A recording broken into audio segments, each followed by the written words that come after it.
20 mars 1995, le métro de Tokyo est le théâtre d'un attentat meurtrier. 5 hommes libèrent du gaz sarin. Un agent neurotoxique si puissant qu'à l'état pur, une petite gouttelette suffit à provoquer la mort. Pour la première fois, des terroristes ont recours à une arme de destruction massive. Cet attentat est l'œuvre d'un nouveau groupe religieux appelé Aum Shinrikyo, ou Vérité suprême. En tuant un si grand nombre de civils, la secte ne cherche pas à promouvoir sa cause, mais plutôt à poser un geste religieux, un geste sacré.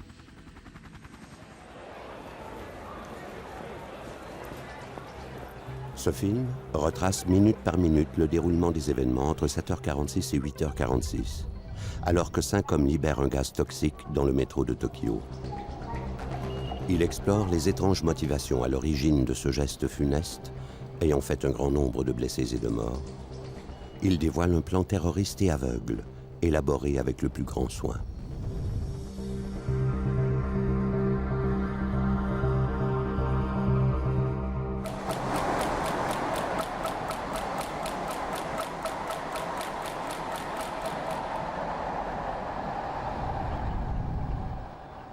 Le 20 mars 1995, 9 millions de banlieusards se dirigent vers le centre d'une des plus grandes métropoles au monde.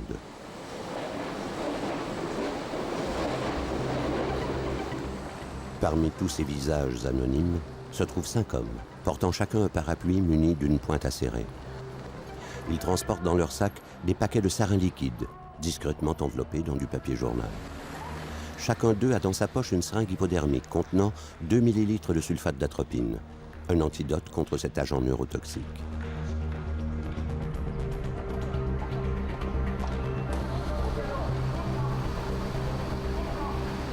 Ils comptent libérer le sarin dans 14 minutes, soit à 8 heures précises.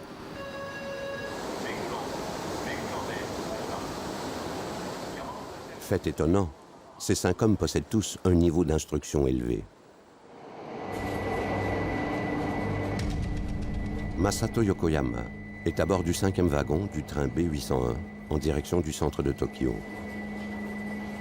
Âgé de 31 ans, cet homme posé détient un diplôme de physique appliquée de l'université de Tokai.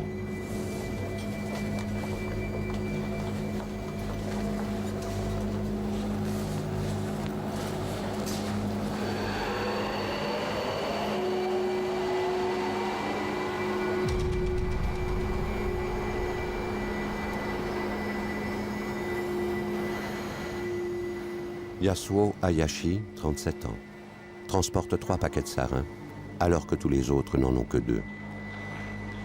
Tenant à prouver sa loyauté, il s'est porté volontaire pour la mission. Il possède un diplôme en intelligence artificielle de l'université Kogakuin.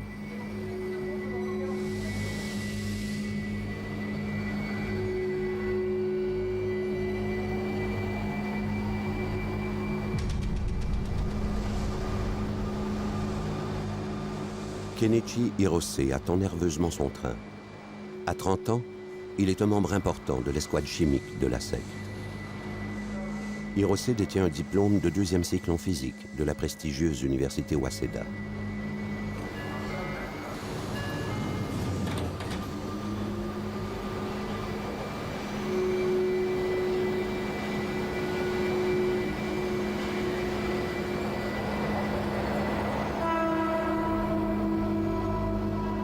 Iko Hayashi est le plus âgé des 5 hommes, il a 48 ans.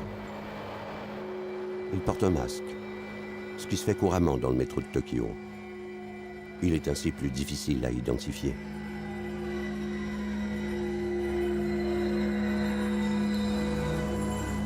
Cinq ans avant ce jour fatidique, il a quitté son emploi pour devenir membre de la secte, tout comme le reste de sa famille. Il était auparavant un cardiologue réputé, dévoué à ses patients.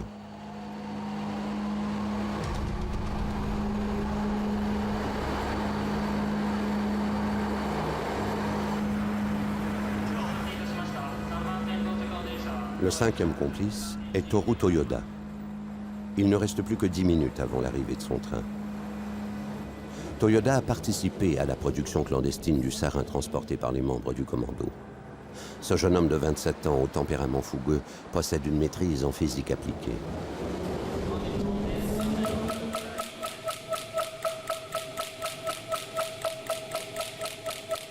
À l'état pur, le sarin s'évapore en un gaz inodore, 26 fois plus mortel que le cyanure. Il étouffe et aveugle ses victimes. Les terroristes doivent le libérer simultanément, dans 10 minutes.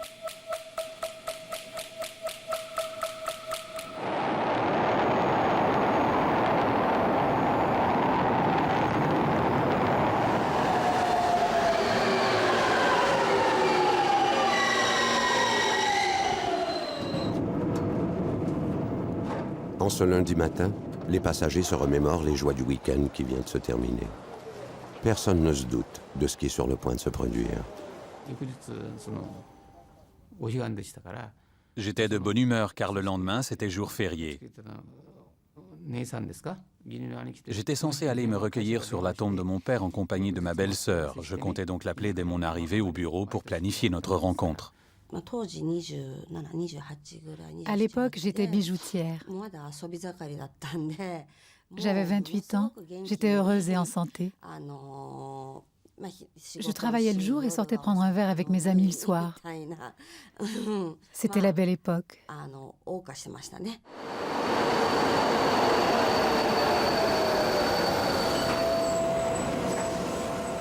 Pour le personnel du métro, il s'agit d'un lundi comme les autres.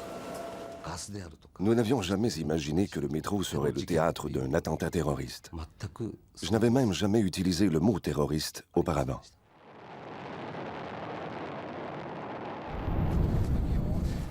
Alors que les terroristes se fondent dans la foule parmi les préposés de la station et les nombreux employés de bureaux japonais, Tokyo est encore, pour quelques minutes, une ville sereine.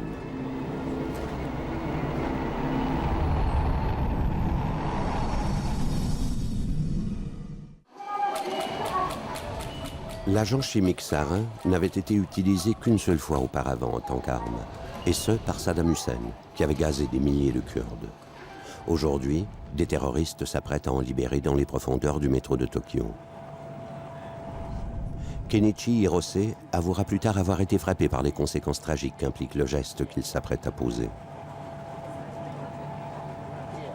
Au dernier moment, il ressent une intense envie de fuir.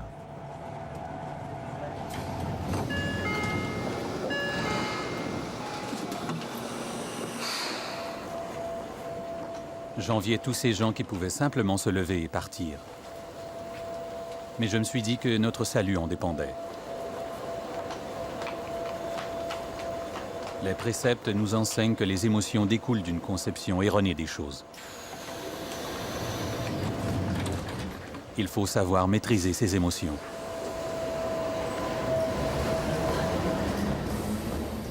Ces principes sont l'invention d'un homme prétendant être une manifestation de Shiva, le dieu hindou de la destruction et de la renaissance, et une espèce de messie.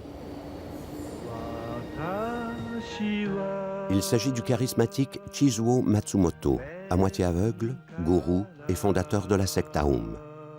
Les membres de la secte le connaissent sous le nom sacré de Shoko Asahara. Ils le croient doué de pouvoirs surnaturels, comme celui de lire dans les pensées et ou de se soulever par lévitation. En 8 ans, il a réussi à fonder la secte et à la transformer en une organisation florissante comptant 40 000 membres à travers le monde. Mais le noyau de l'organisation se trouve au Japon. Hirose et les autres terroristes suivent ses préceptes. Un mélange de pseudosciences, de prophéties de Nostradamus, de bouddhisme ésotérique et de christianisme apocalyptique.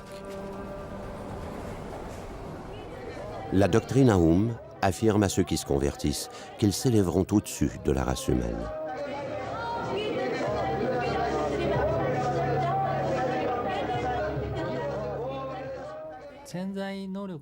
Lorsque j'étais à l'école secondaire, je me suis mis à croire que l'être humain possédait des pouvoirs cachés, susceptibles d'être développés. Puis je suis tombé sur un livre de la secte Aum. Cette vidéo promotionnelle prétend donner accès à des pouvoirs surnaturels et au premier chapitre d'une vie merveilleuse.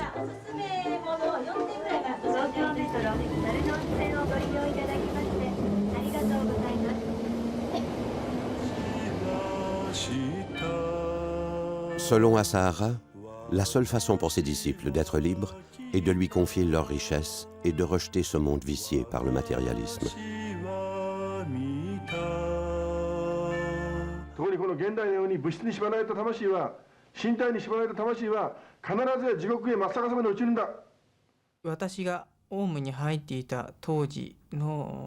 Je croyais aux préceptes de la vérité suprême. Je croyais que le capitalisme était une incarnation du mal.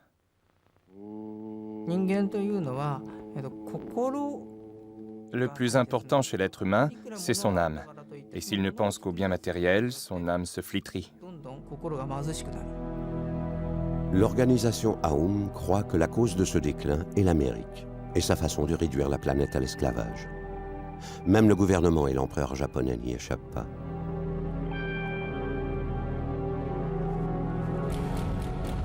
Plus que quelques minutes avant l'attentat. La libération du sarin se fera à la fois de façon primitive et dangereuse. Les terroristes doivent percer leur paquet devant des dizaines de témoins. Ils doivent ensuite réussir à fuir avant que le sarin ne les intoxique.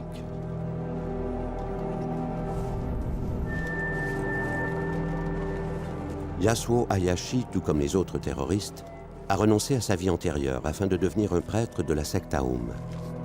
Il fait maintenant partie d'un cercle d'initiés d'environ 200 membres, les seuls à connaître les intentions d'Asahara. Cette mission ne lui inspire aucune crainte. Il n'a qu'à suivre les préceptes du gourou.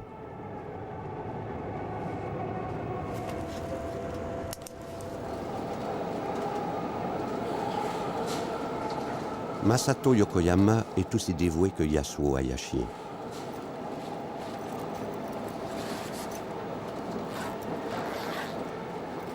Tous les disciples cherchent à libérer leur esprit de ce qu'ils appellent des données corrompues pour les remplacer par des données pures, issues de l'esprit du gourou. Pour y arriver, ils jeûnent, méditent et écoutent en boucle des enregistrements des sermons d'Asahara. Ces données pures enjoignent présentement aux 5 terroristes de tuer des milliers d'innocents. On ne permettait pas aux fidèles de la secte Aum de penser par eux-mêmes. Le gourou Asahara possédait la vérité suprême. On nous enseignait que ceux qui considéraient que les préceptes d'Asahara étaient mauvais avaient un cœur corrompu.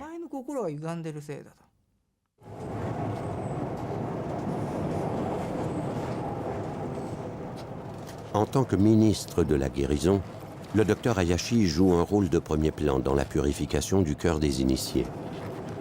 Au cours de cérémonies d'initiation, le médecin sert aux disciples une boisson à base de LSD afin de les délivrer de leur chaîne de pensée corrompue. Asahara lui-même fait régulièrement usage de stupéfiants. La quantité de drogue dont la secte fait usage est si grande qu'elle fabrique son propre LSD.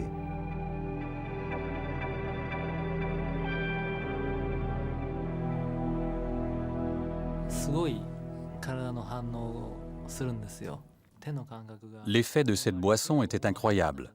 J'avais l'impression que mes mains étaient des ballons de caoutchouc. Mon corps était engourdi. J'avais la nausée, j'étais complètement confus. On m'en a donné sans me dire ce que c'était. C'était leur façon de nous initier.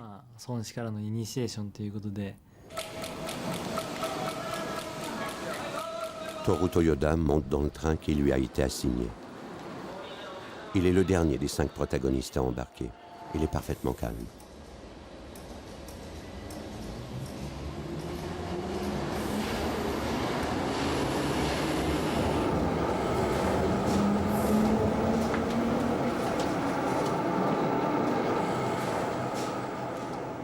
Comme tous les membres du cercle des initiés de la secte Aum, il a subi une autre forme d'entraînement, une initiation à l'ultime salut. Ce casque, conçu par des techniciens de la secte, envoie des courants de faible voltage à travers le cerveau. L'objectif est de transmettre les schèmes de pensée d'Asahara directement dans l'esprit de l'initié.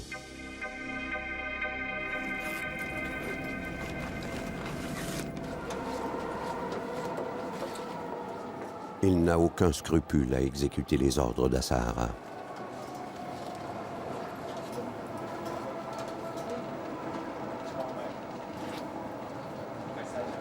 Les trains dans lesquels se trouvent les terroristes ont été soigneusement choisis afin d'obtenir un effet meurtrier maximal. Les 5 hommes voyagent sur 3 lignes importantes, se croisant à la station Kasumigaseki, près du quartier général de la police de Tokyo, au cœur du district gouvernemental japonais. Si tout se déroule comme prévu, les 5 wagons laisseront s'échapper le gaz mortel lorsqu'ils croiseront cette intersection bondée dans 7 minutes.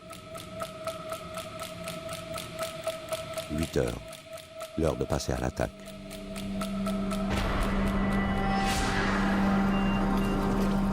Malgré ses doutes, Kinichi Hirose s'arme de courage et décide enfin de placer ses paquets de sarin. Paniqué, il les manie avec maladresse.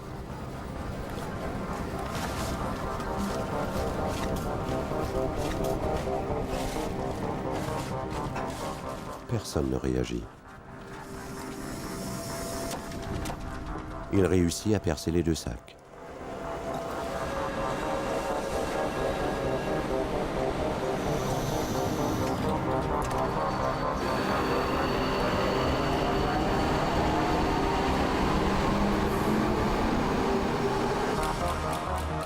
Yasuo Hayashi a des remords de conscience.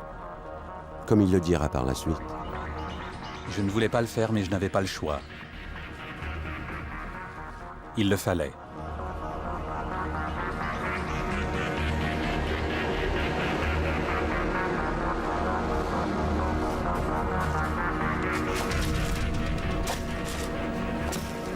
Il perce 2 de ses 3 sacs.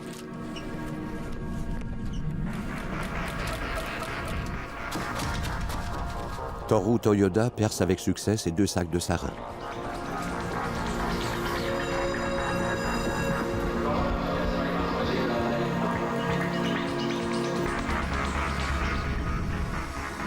Masato Yokoyama ne parvient à percer qu'un seul de ses sacs. Cet attentat sera celui qui fera le moins de victimes.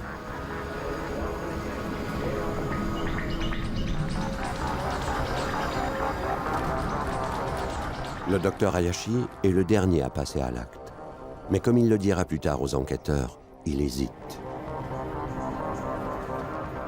Lorsque j'ai regardé autour de moi, j'ai aperçu tous ces gens et ça m'a bouleversé.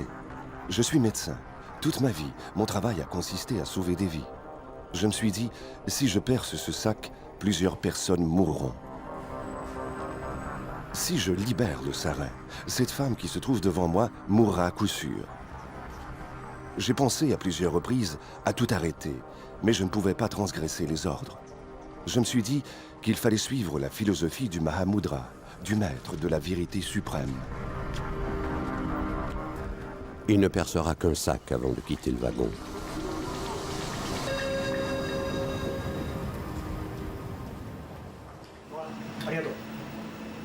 Puisqu'il s'agit d'une attaque silencieuse, le personnel des centres de contrôle du métro ne se doute de rien.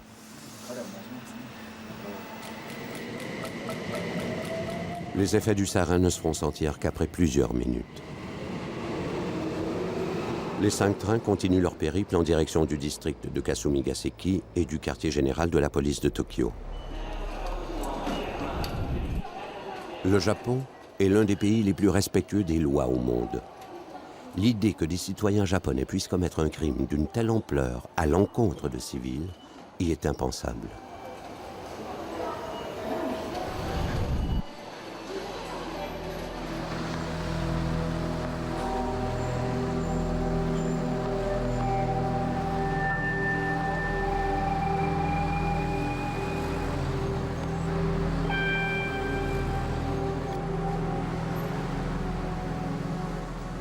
Les terroristes ont prévu de se retrouver dans leur repère, situé dans le district de Shibuya à Tokyo.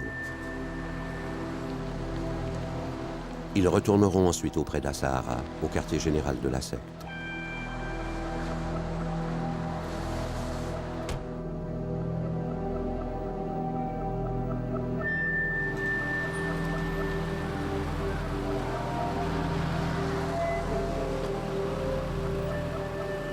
Voulant à tout prix échapper aux effets du sarin, Les 5 hommes rincent minutieusement la pointe de leur parapluie.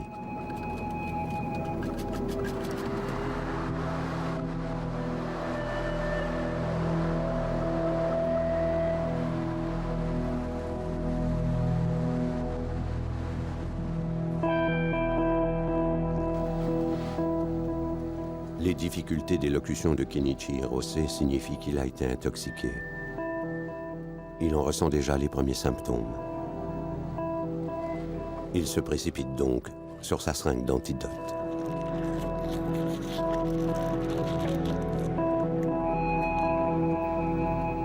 Tous les terroristes sont conscients du danger qu'ils courent.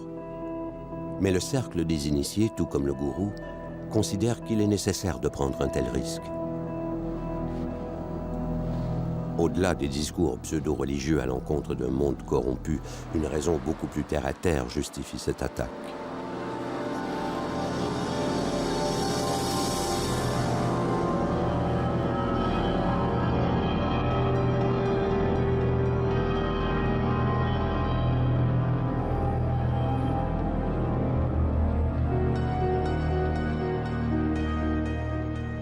Le 18 mars, 2 jours avant l'attentat, 2 disciples servant dans l'armée japonaise informent Asahara d'un fait important. La police enquête présentement sur des plaintes concernant l'organisation Aoum et elle s'apprête à faire une descente au quartier général de la secte.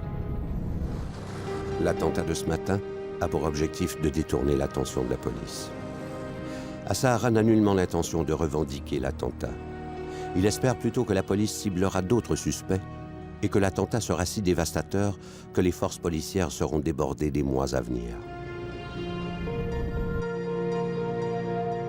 Asahara a déjà utilisé une telle manœuvre de diversion dans le passé.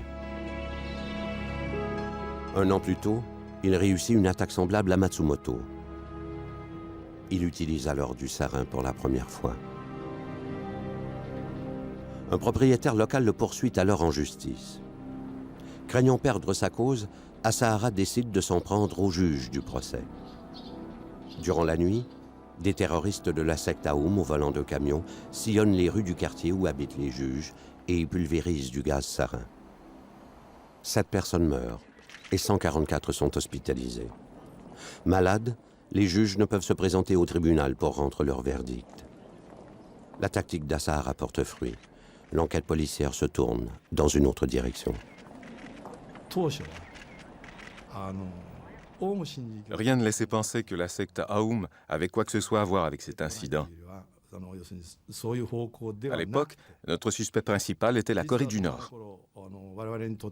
Il faut dire que c'était l'ennemi qui nous paraissait le plus dangereux.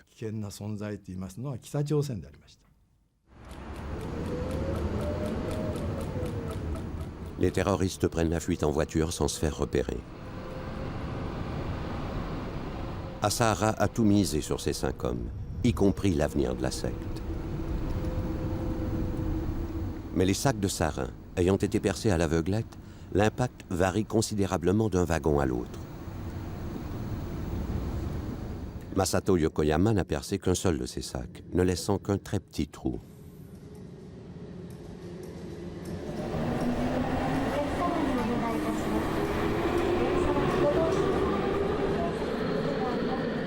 Le sarin s'en écoule à peine et ne fait pas de blessés graves. Les passagers présents ne sont que légèrement intoxiqués.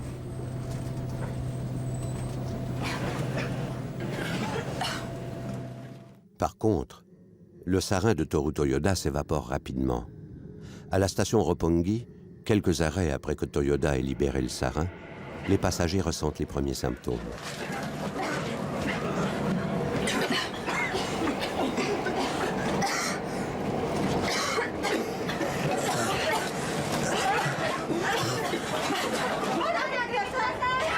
Le gaz sarin invisible se répand dans les wagons bombés.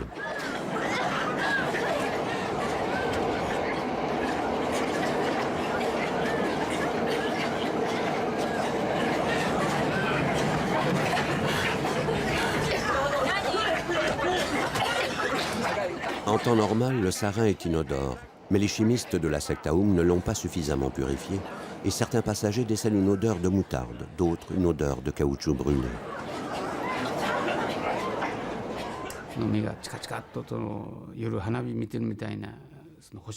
J'ai soudain éprouvé des problèmes de vision. J'apercevais des éclairs et des étincelles, comme si j'étais en train de regarder un feu d'artifice.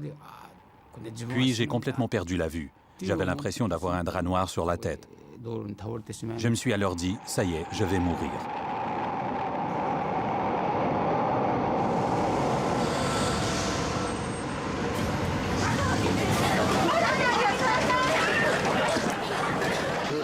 Alors que le sarin attaque leur système nerveux, certains passagers ont des convulsions, alors que d'autres s'effondrent, inconscients.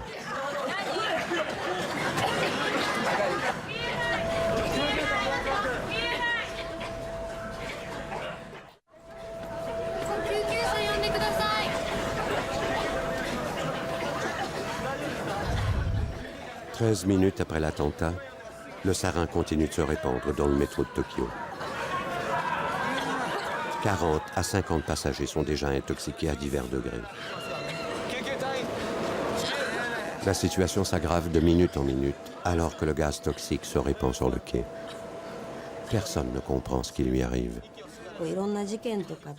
J'ai été témoin de bien des événements, des incidents et des tragédies au cours de ma vie, mais je n'en avais jamais été moi-même victime. Ça ne m'était jamais arrivé à moi. Ça n'arrivait qu'aux autres. Le fait d'avoir vécu cette tragédie m'a vraiment bouleversée. Shunkichi Watanabe s'effondre très près des paquets contenant le sarin. Lorsque les secours arrivent enfin, il est trop tard. Il ne s'en remettra pas.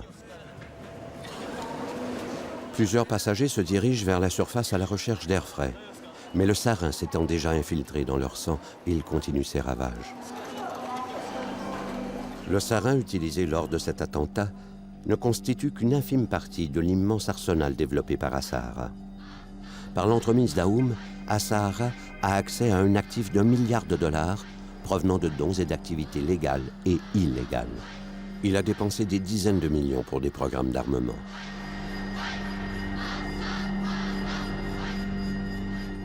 L'organisation Aoum travaille à l'élaboration d'une usine capable de produire 70 tonnes de sarin qu'elle compte vaporiser sur Tokyo.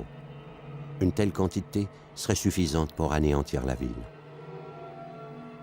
Sous la supervision du chimiste en chef Masami Tsushiya, la secte a produit dans ses laboratoires du phosgène, du cyanure de sodium et le puissant agent neurotoxique VX. Sous la supervision de Seiichi Endo, les scientifiques d'Aoum élaborent également des armes biologiques, dont la toxine botulinique et l'anthrax. L'organisation a également accès à du matériel militaire russe. Kiyohide Ayakawa, le numéro 2 de la secte, a récemment fait l'acquisition d'un hélicoptère militaire et il s'intéresse aux armes nucléaires.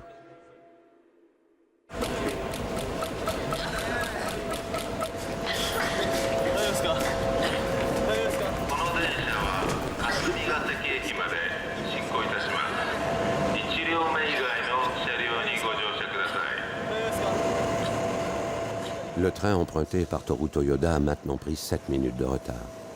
Les préposés de la station ayant évacué les passagers intoxiqués, le train poursuit son chemin. À l'insu du personnel du métro, le gaz sarin se répand le long de la ligne, exactement comme l'avait planifié Asahara.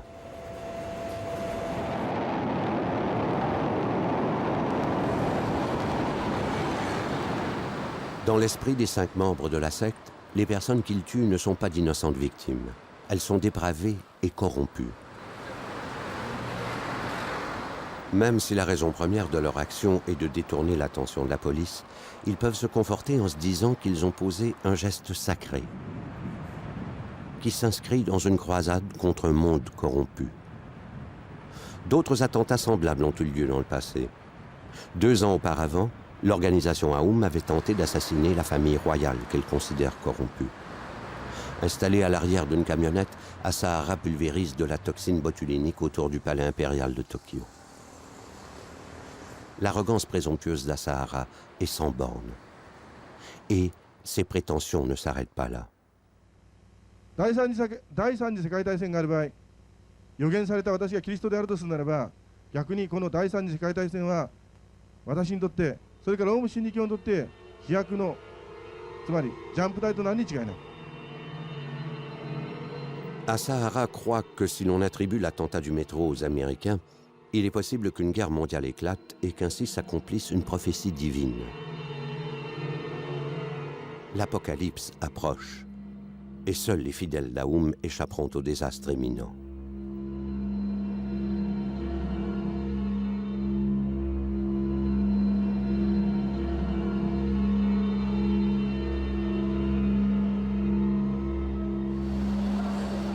Après l'évacuation de l'un de ces wagons, le train de Toru Toyoda arrive à la station Kasumigaseki sur la ligne Ibiya. Toutefois, le sarin se propageant dans le reste du train, les passagers des autres wagons sont à leur tour intoxiqués. On retire le train de la circulation, mais le sarin se répand dans la station.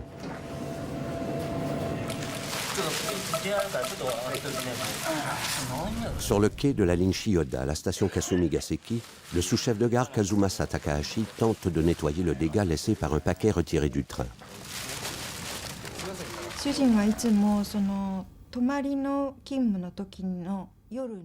Il m'appelait toujours lorsqu'il travaillait la nuit, et c'est ce qu'il a fait la veille de l'attentat.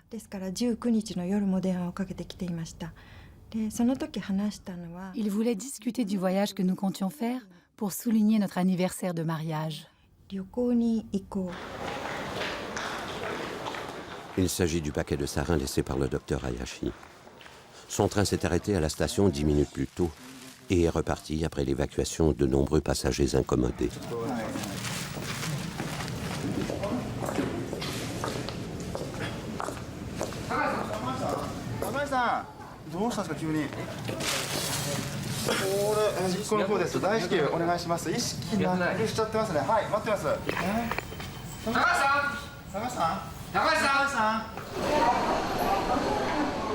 Partout dans la station, les gens commencent à présenter d'importants symptômes d'intoxication.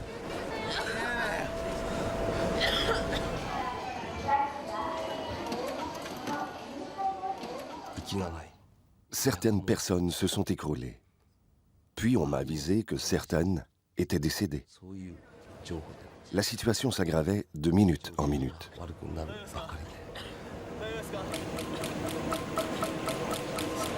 La situation se répète à la station Nakano-Sakaue, dans le train de Kenichi Hirose.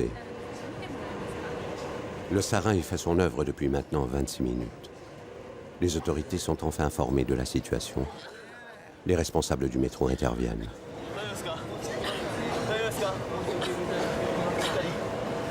Takeo Fujimoto mourra à l'hôpital 2 jours plus tard. Tsuna Sakai, lui, mourra dans les heures qui suivront.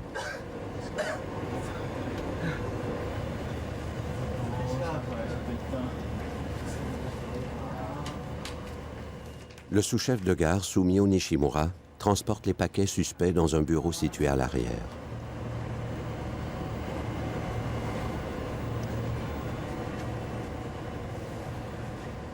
Il se réjouira plus tard d'avoir manipulé le sarin avec autant de précautions.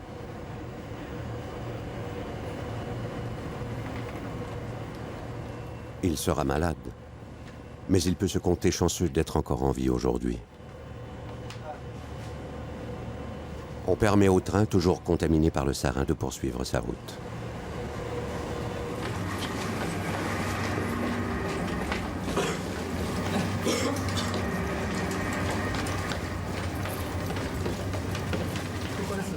Takahashi, qui a été moins prudent, a les gants couverts de sarin. Ses collègues de la station Kasumigaseki le transportent dans une salle en retrait.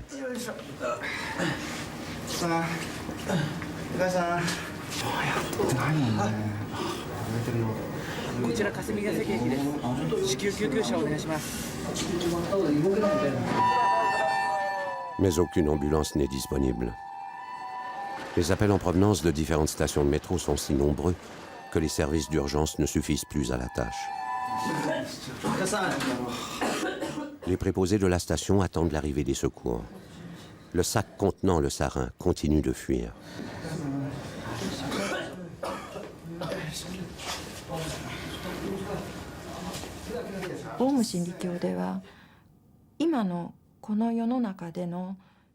Les membres d'Aum Shinrikyo ne recherchent pas le bonheur. Ils sacrifient leur vie présente dans l'espoir d'une vie meilleure dans l'au-delà. Et ils sont aussi prêts à sacrifier la vie des autres pour la même raison.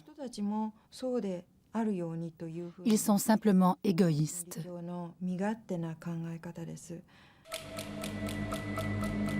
Dans le 5e train, celui où Yasuo Hayashi a laissé ses 3 paquets, les effets du sarin sont dévastateurs.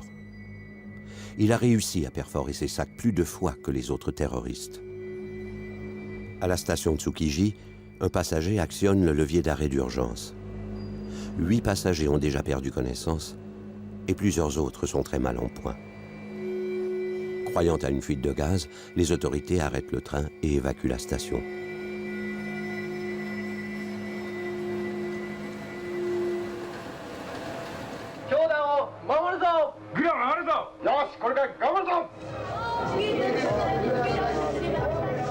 L'attentat orchestré ce matin démontre le climat de folie régnant au sein de la secte, mais bien peu osent en parler.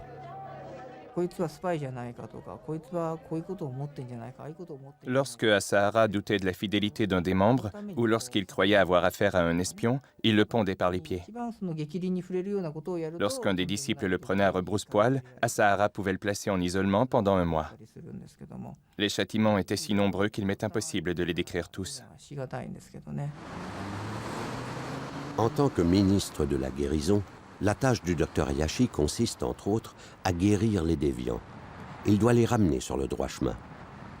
Il donne fréquemment du pain total aux membres récalcitrants ou à ceux soupçonnés d'être des espions. Il leur fait également des électrochocs afin d'effacer leur mémoire. Ce traitement est si brutal qu'il cause souvent des blessures et même la mort. De nombreux fidèles, on estime leur nombre à 46, ont été tués.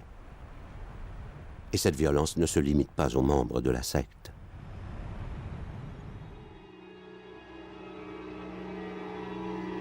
En 1989, Tsutsumi Sakamoto, un jeune avocat brillant, entame des procédures légales contre la secte.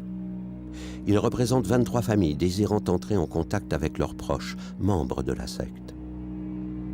Sur les ordres d'Asahara, des membres de l'organisation s'introduisent par effraction dans l'appartement de Sakamoto et lui injectent du chlorure de potassium ainsi qu'à sa femme et à son fils.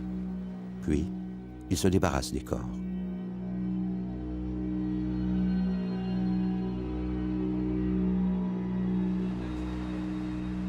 La rigoureuse discipline qui règne au sein de la secte Aum explique en partie que chaque disciple soit allé au bout de sa mission.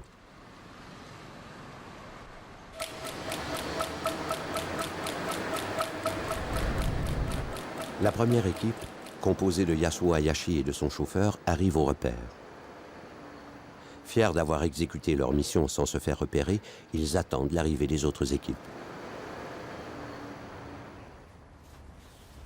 La police aurait pu prévoir cet attentat. Au cours des derniers mois, la secte Aum a été montrée du doigt à plusieurs reprises. Suite à l'agression au sarin contre les juges en 1994, la police a même reçu un appel anonyme. L'organisation Aum est responsable de l'attentat au sarin. Elle possède la main-d'œuvre et le matériel nécessaire pour mettre au point cette arme. Mais la police et les services de renseignement ne peuvent concevoir qu'une organisation religieuse puisse avoir recours au terrorisme. Je n'aurais jamais pensé qu'un acte terroriste puisse être l'œuvre d'une organisation religieuse.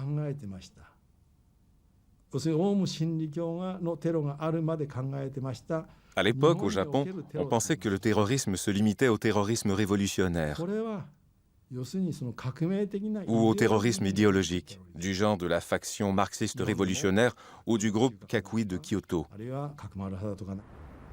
Un facteur culturel explique l'aveuglement des forces policières.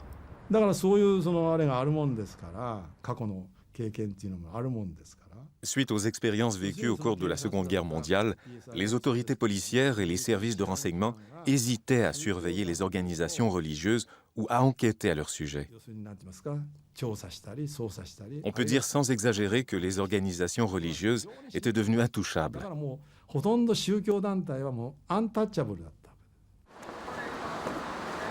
Malgré tout, les soupçons à l'encontre de la secte Aoum s'accumulent.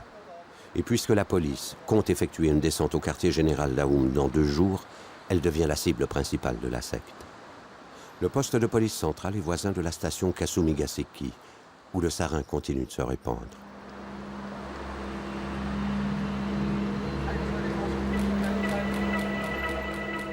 À 8h46, 1 heure après que les terroristes soient montés dans leurs trains respectifs, le Japon commence à ressentir l'impact de l'attentat.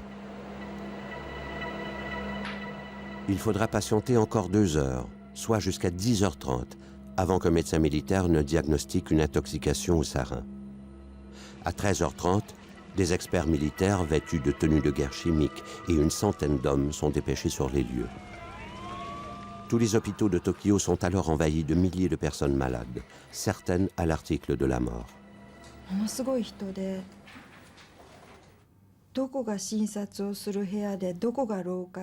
Il y avait du monde partout et c'était impossible de différencier les couloirs des salles d'opération ou des chambres. On m'a emmenée au 8e étage, dans une chambre privée. Le lit était recouvert d'un drap.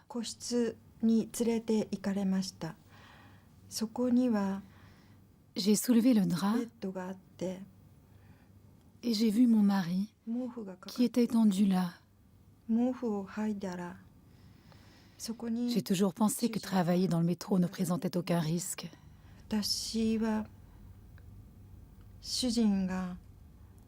Je n'arrivais pas à croire qu'il était mort. Plusieurs victimes ont gardé des séquelles de cet attentat. Yoriko doit porter des lunettes de soleil pour protéger ses yeux abîmés.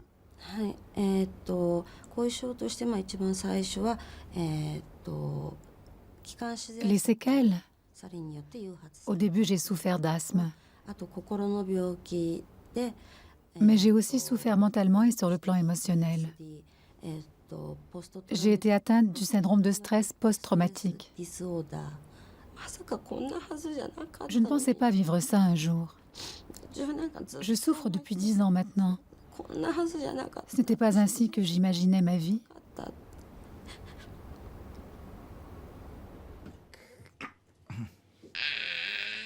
Avant l'attentat, Noriko était caissière dans un supermarché.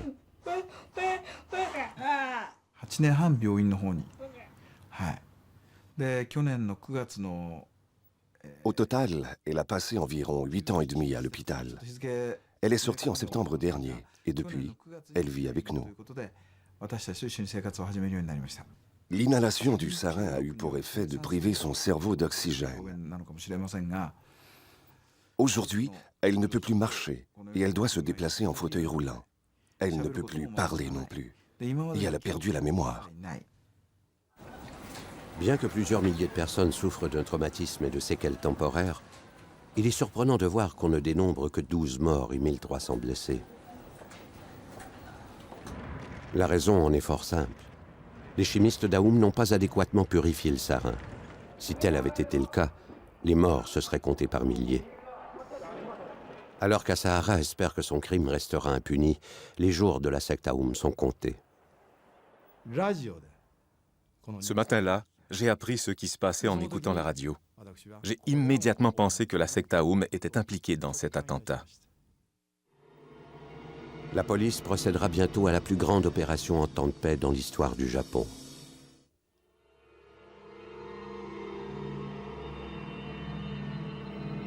Asahara échoue dans sa tentative de freiner la descente policière.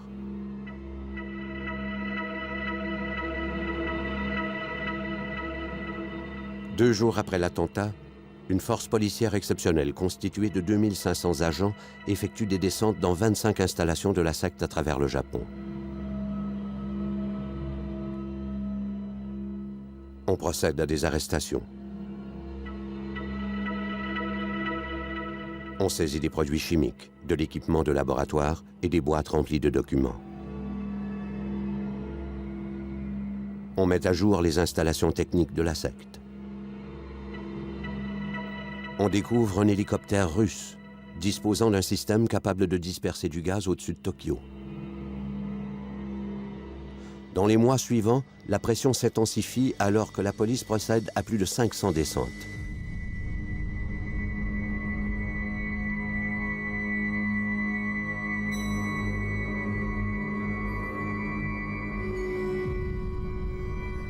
Plus de 50 enfants sont confiés à l'assistance publique. Certains portent encore leur casque d'initiation.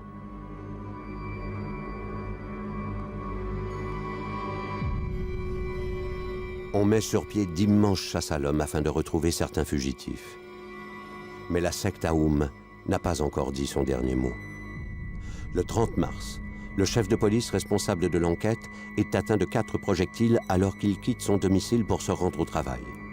Il s'en tire de peu.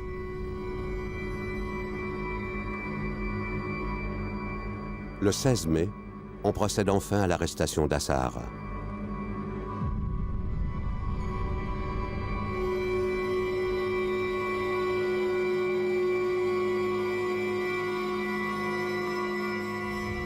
Le même jour, les services d'urgence se précipitent au bureau du gouverneur de Tokyo après qu'une lettre piégée eût explosé au visage de sa secrétaire.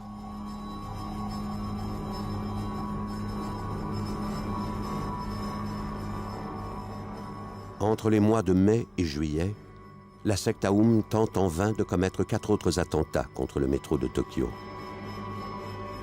2 d'entre elles ont été menées avec du Zyklon B, un gaz utilisé par les nazis pendant la Seconde Guerre mondiale.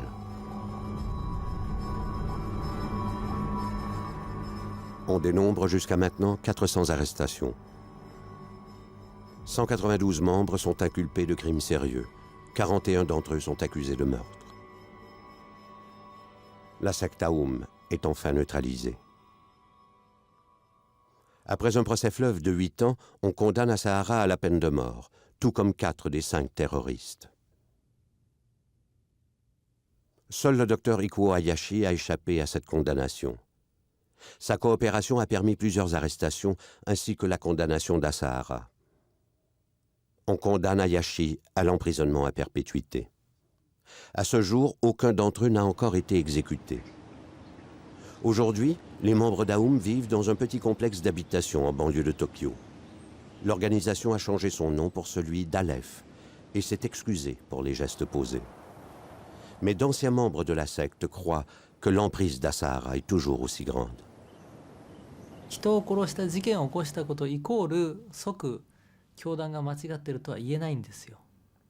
L'organisation Aoum nous enseignait qu'on ne pouvait remettre en question les opinions d'Asahara. On faisait croire aux disciples que commettre un meurtre n'est pas un acte répréhensible. Ceux qui sont encore membres de cette organisation croient qu'Asahara possède des idéaux élevés et que le reste d'entre nous n'est pas en mesure de les comprendre. 6 ans après l'attentat perpétré par Aoum, la planète s'éveille à l'horreur du terrorisme de masse d'inspiration religieuse. Les parallèles entre ces 2 événements sont nombreux. L'Occident avait sous-estimé Al-Qaïda, tout comme le Japon a sous-estimé la secte Aoum. Ces 2 organisations ont réussi à rassembler d'énormes ressources. Toutes 2 considéraient le monde occidental comme un monde décadent. Les 2 attentats ont été perpétrés par des gens instruits, toutes 2 visaient des civils. Les 2 organisations ont refusé de revendiquer les attentats. Toutes 2 considéraient le meurtre comme un geste sacré.